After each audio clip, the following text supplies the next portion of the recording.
দর্শক, একটি গুরুত্বপূর্ণ খবর। শাহজালাল বিমানবন্দর থেকে চিন্ময় নেতা চিন্ময় কৃষ্ণ দাসকে গ্রেপ্তার করা হয়েছে। একটি আলোচনা চলছিল দেশ জুড়ে যে এই নতুন যে সংগঠন, তারা নতুন নাম দিয়ে সংখ্যালঘু সম্প্রদায়ের কথা বলে হিন্দুদেরকে সংগঠিত করছে এবং তাদের যত না সংখ্যা তার চেয়ে বিপুল পরিমাণ মানুষ সেখানে যুক্ত হচ্ছে। কারা তারা? এখন যেটি প্রচার রাজনীতিতে, যে আওয়ামী লীগ নিজে সরাসরি যেহেতু তারা নামতে পারছে না, তাই কখনো তারা ট্রাম্পের ছবি ব্যবহার করছে, ট্রাম্পের ছবি ব্যবহার করে নামার চেষ্টা করছে, কখনো তারা শহর হচ্ছে ছাত্রদের ঘাড়ে, কখনো ব্যাটারি চালিত রিক্সা চালকদের ঘাড়ে, নানানভাবে তারা এখন বিভক্ত হয়ে এই সমস্ত সংগঠনগুলোকে তারা বিভিন্ন দাবি দাওয়া আদায়ের জন্য রাজধানীমুখী করার চেষ্টা করছে। যেমন একটি ভোর রাত থেকে শুরু হয়েছে ঢাকায় আসা, সেটি শেষ পর্যন্ত রুখে দিয়েছে ছাত্ররা, পুলিশ। এবং একই সঙ্গে সবচেয়ে বিব্রতকর বিষয় এবং আন্তর্জাতিক ইস্যু, সেটা হচ্ছে সাম্প্রদায়িক যেই উস্কানি, সেটি হচ্ছে অত্যন্ত মানে বিব্রতকর সরকারের জন্য।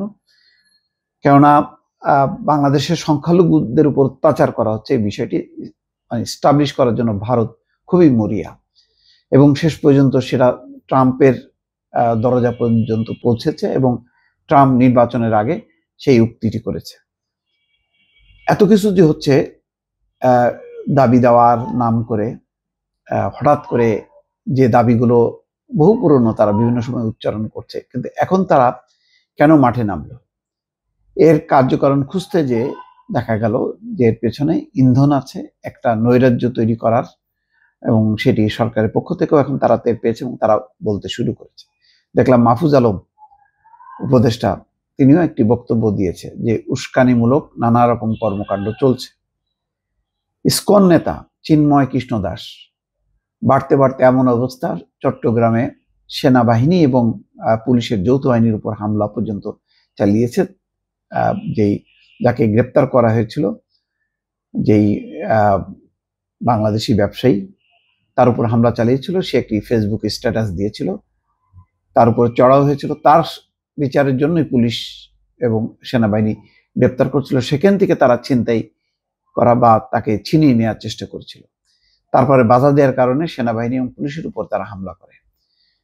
এই একটি ঘটনা। এবং বাংলাদেশের বিভিন্ন প্রান্তে তারা সমাবেশ করছে, বড় বড় সমাবেশ। এই সমাবেশে যে বক্তব্য, সেই বক্তব্য সাম্প্রদায়িক সম্প্রীতি এটা আরো জোরদার করবে তার কোনো বার্তা নেই, বরং সেখানে একটা বিভক্তি, সেখানে একটি অনৈক্যের সুর, সেখানে একটা অশান্তির সুর। সেই সমস্ত নানা ঘটনা পর্যালোচনা করার পর গোয়েন্দা তথ্য উপাত্তের ভিত্তিতে এই চিন্ময় কৃষ্ণ দাসকে আজকে ঢাকা বিমানবন্দর থেকে গ্রেপ্তার করা হয়েছে। তিনি চট্টগ্রামের উদ্দেশ্যে যাচ্ছিলেন। বলা হচ্ছে ডিবির বিশেষ একটি শাখা তাকে গ্রেপ্তার করে। ইসকন নেতা চিন্ময় কৃষ্ণ দাস ঢাকা থেকে চট্টগ্রামে যাওয়ার উদ্দেশ্যে বিমানবন্দরে আসেন, সেখানে তাকে গ্রেপ্তার করা হয়। গত 5ই আগস্টের পর দেশে সনাতন ধর্মাবলম্বীর নামে কয়েক দফা সমাবেশ অনুষ্ঠিত হয়। সেসব সমাবেশ থেকে চিন্ময় কৃষ্ণ দাস বর্তমান সরকারের উদ্দেশ্যে নানা ধরনের হুমকি ধামকি এবং বক্তব্য দেন। এর আগে তিনি আলোচনায় থাকলেও গত 25শে অক্টোবর বিকেলে চট্টগ্রাম নগরের লালদিঘির মাঠে 8 দফা দাবি আদায়ের লোকের সমাবেশে বেশি আলোচনায় আসেন। ওই সমাবেশ করা হয় বাংলাদেশ সনাতন জাগরণ মঞ্চের নামে।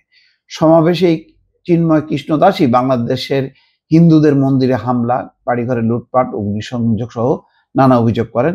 অথচ তার বিরুদ্ধেই দেশে সাম্প্রদায়িক সম্প্রীতি নষ্ট করার অভিযোগ রয়েছে। বিভিন্ন সময় তিনি উস্কানিমূলক বক্তব্য দিয়ে থাকেন। চিন্ময় কৃষ্ণ দাস আলোচিত হিন্দু সংগঠন ইসকনের অন্যতম সংগঠক। তিনি সনাতন জাগরণ মঞ্চের মুখপাত্র হিসেবেও দায়িত্ব পালন করছেন। সনাতন ধর্মাবলম্বীদের কাছে তিনি চিন্ময় প্রভু নামে পরিচিত।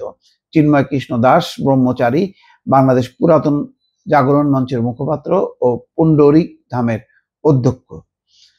যাই হোক, গোয়েন্দা তথ্য নিশ্চয়ই মিলেছে যে এই ব্যক্তি চিন্ময় কৃষ্ণ দাস, তার আসলে উদ্দেশ্য কি, লক্ষ্য কি? নিশ্চয়ই এই ঘটনাকে কেন্দ্র করে একটি পরিস্থিতি তৈরি হওয়ার চেষ্টা করবে, কিন্তু এটি মোকাবেলা করার মতন যথেষ্ট পরিমাণ আইন শৃঙ্খলা রক্ষাকারী বাহিনী সহ সচেতন মানুষের একটি অবস্থান আছে। সেটি হয়তো সরকার বিবেচনায় নিয়ে এই পদক্ষেপটি নিয়েছে। দর্শক ভালো থাকবেন, আল্লাহ হাফেজ।